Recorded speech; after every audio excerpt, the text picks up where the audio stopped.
this sequence to work on releasing the spine and the hips. Let's lie down on the floor and take a moment to feel your back against the floor. Notice the curves and the evenness on the right and left side. Start relaxing the arms and head down fully. Take a couple breaths, starting to come into your shy breath, deep, slow breaths in from the belly and then the ribs, and then exhaling in the ribs and finish with full exhalation, drawing the navel towards spine and lifting the pelvic floor.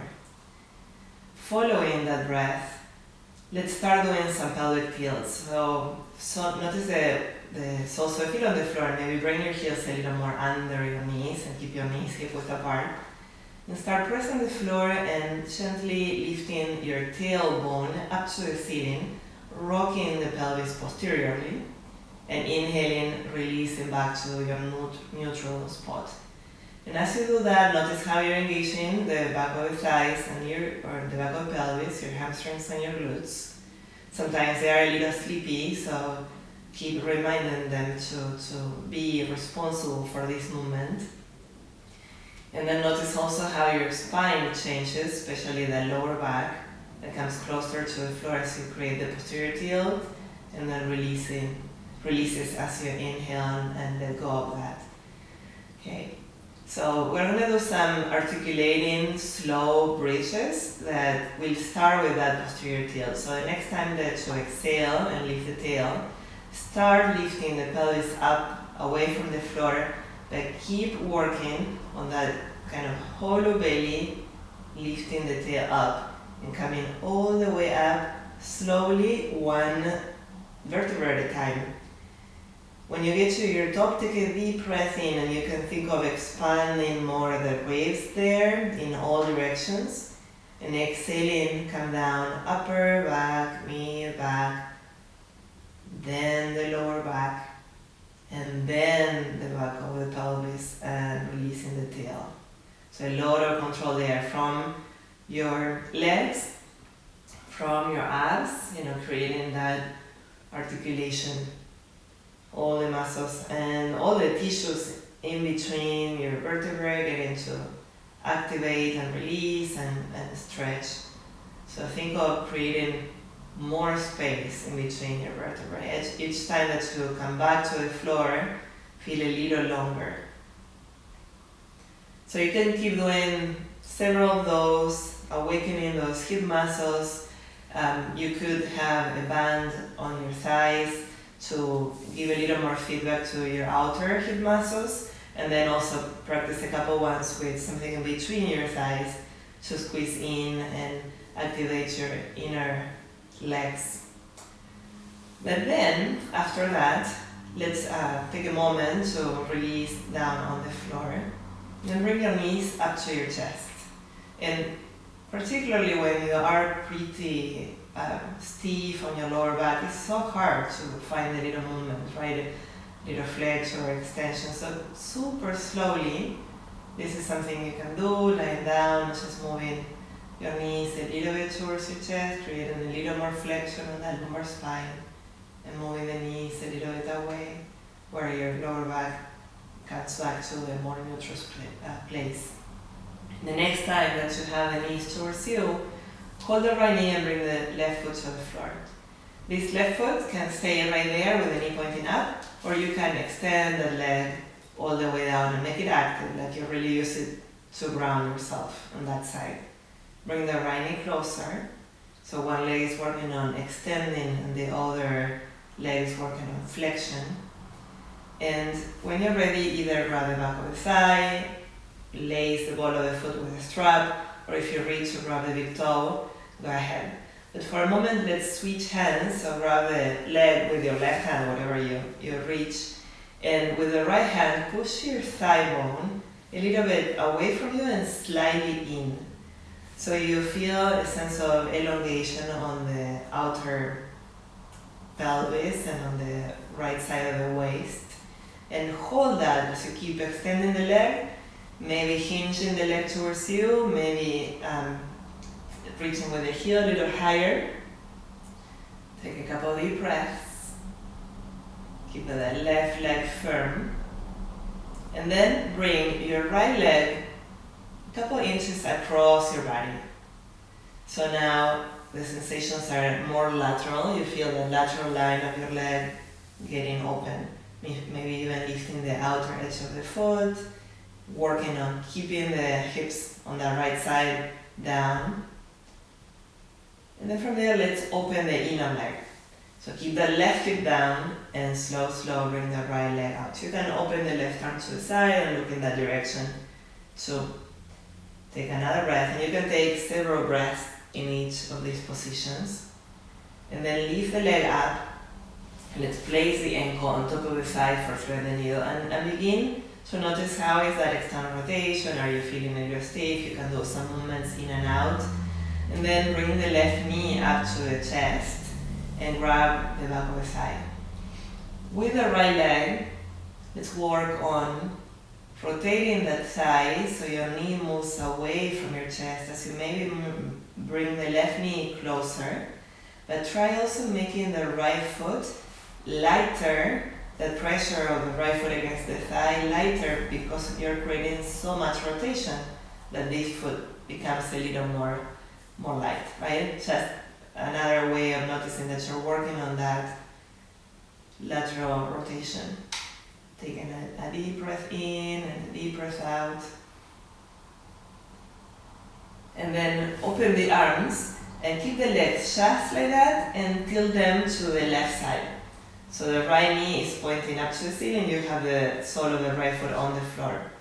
Notice that, how it feels on the outer hip, maybe a little bit on the front of the head, maybe on your waist and your spine. If it is too much, you can always make it less by bringing a block, a bolster, something under those legs. And then with your hands, bring them on top and kind of to the inner aspect of the thigh, and create a little rotation too of that femur out and away from you. And go slow, because we are creating a lot of elongation and decompression on the hips, on the lower back, on that waist. Sometimes if you move too fast, and particularly if you're stiff or something is not in the best alignment, your body's going to react and it's going to tense up. So slow. Slow to move in that movement, and slow to release that work that you're doing.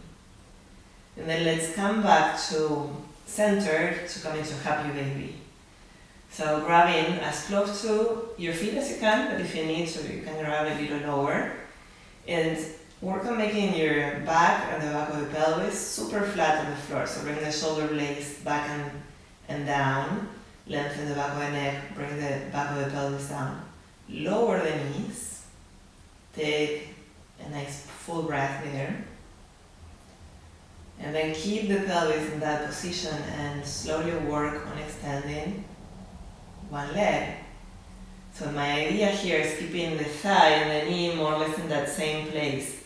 And trying to extend the leg whatever I can get, right? If I'm not trying to leave my leg like that, but keeping the thigh and seeing if I can create a little extension without rolling that way too much. Bend the knee and then do the same with the left leg. Bend the knee and then try extending both. And you can do several breaths on each position. It's actually better if you move slow and you can hold it, breathing.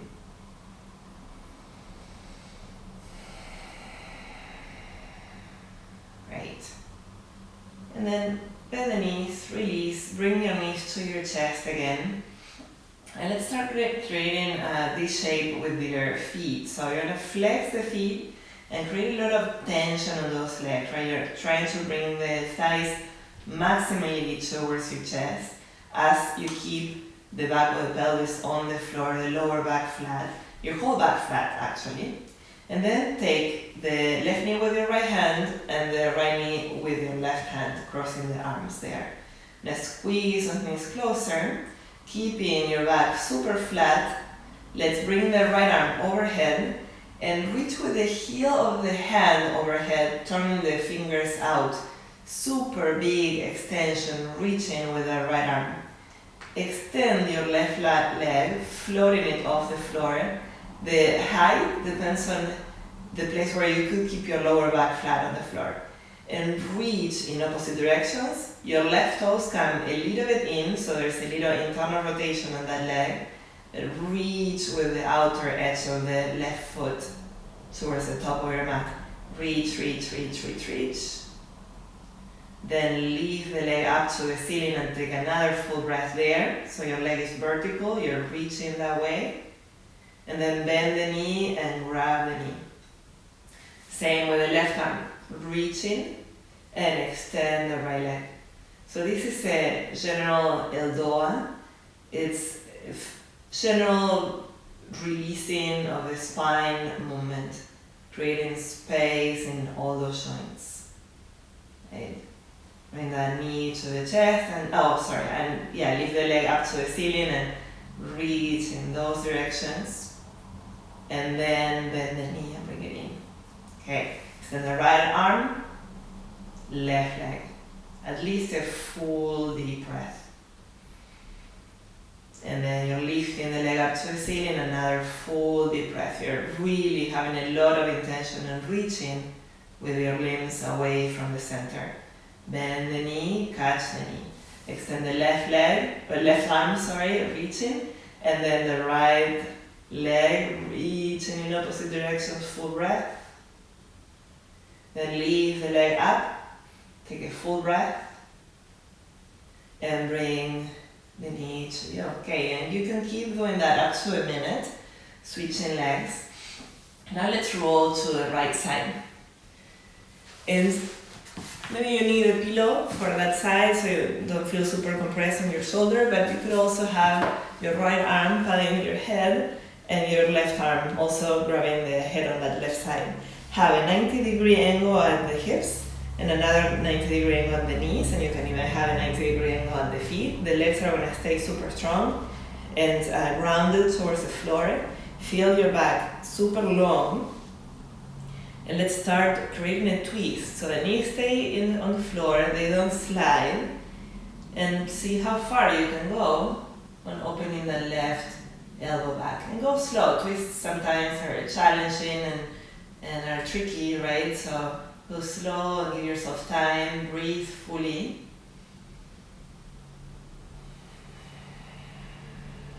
Great. And then bring that elbow back forward. Now, bring the top knee in front of the bottom knee and go that way now.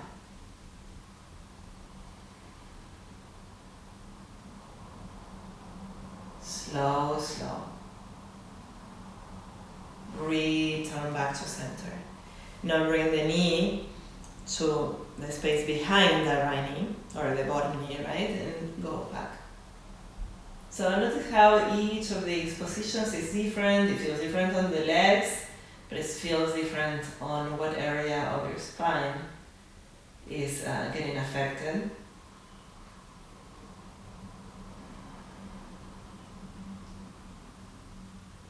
Nice. And come back to center. Bring the knee in. Let's roll back on the back and do the left side. So I'm going to keep the left knee to the chest, extend the right leg on the floor, or keep the sole of the right foot on the floor, bring the knee closer, and take the back of the thigh, lace the foot, or grab a big toe. You can take a moment there to move the thigh a little more away from your chest, and then extend again, and keep working through several breaths to maybe hinge the leg a little more, maybe lifting the heel a little more, maybe you can extend the knee more and engage the quad. Then bring the foot across and feel that. Lifting the outer edge of the foot, rounding the hip. Like you're slowly elongating all that fascia, all that, those connective tissues that are continuous. And then let's open the leg to the left, keeping the right hip rounded. Maybe you extend the right arm to the side. Nice. And I'm doing it a little faster. You can take your time in each position. Then lift the leg up, bring the left ankle on top of the right thigh. Maybe you test, right, how it's moving here. Maybe there's a difference with the other side. How much rotation you have before the hips start turning. And then bring the right knee up to the chest and work on keep finding more rotation on the left thigh. So bring the right knee towards you. You feel the left foot a little lighter on top of that right thigh. Breathing in and out.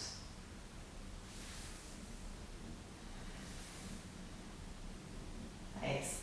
And then we're going to keep the legs in that shape and tilt them to the left side. And now with the hands, slowly, gently rotating the femur out and creating a little space on that waist and outer pelvis. Maybe even extending the left arm overhead and reaching also from the other end.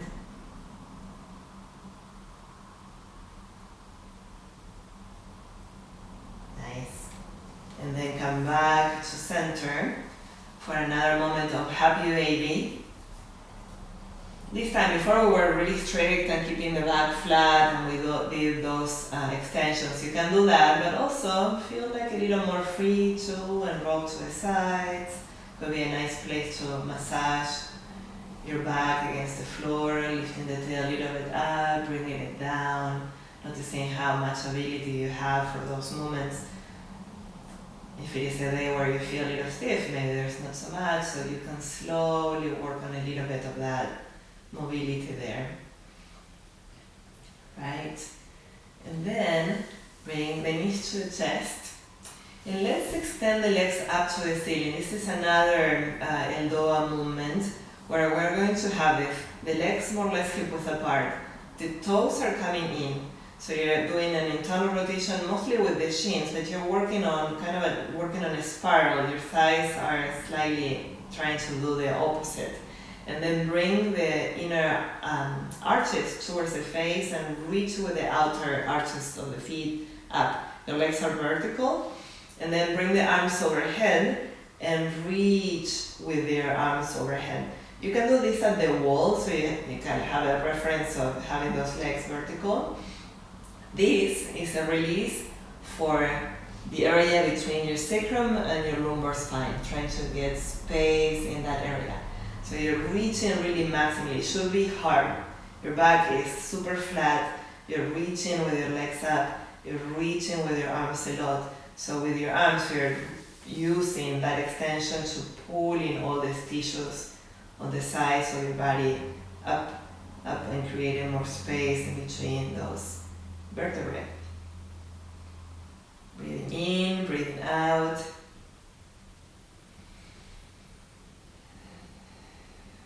Nice, take an inhale and exhale, release, bring the knees to the chest, slowly letting go.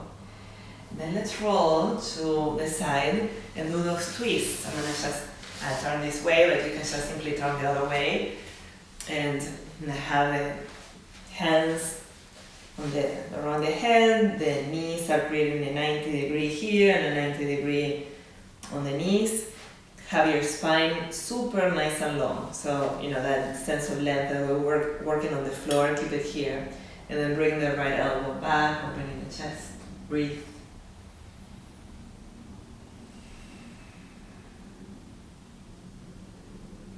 Nice, and then you come back to center and drop the knee in front, the top knee in front of the bottom knee, and go that way.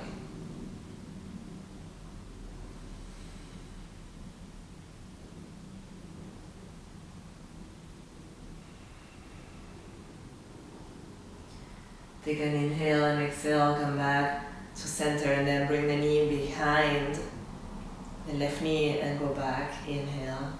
And again, I'm going a little faster. You can take up to 5 nice deep breaths on each position, or whatever longer you want to. Take an inhale and exhale and bring the right arm back in front. Bring the knees on top. Come back to the floor. Yeah, and this could be a good moment now to support the knees a little higher, or keeping It's also, if you're on the floor and the knees up, maybe slightly wider. You can let the knees come in for a little internal rotation on both sides. And extend the arms and feel everything melting on the floor.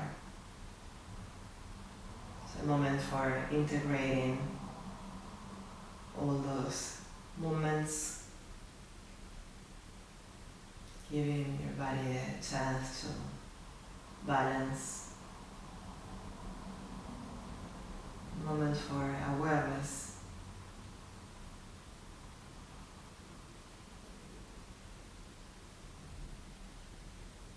So you can finish your practice here, taking a short shavasana, or when you're ready, finish your practice by sitting up. Take a moment too to be aware of your sensations in a seated position, into all that is more open, vibrant, awakened. I salute. Namaste.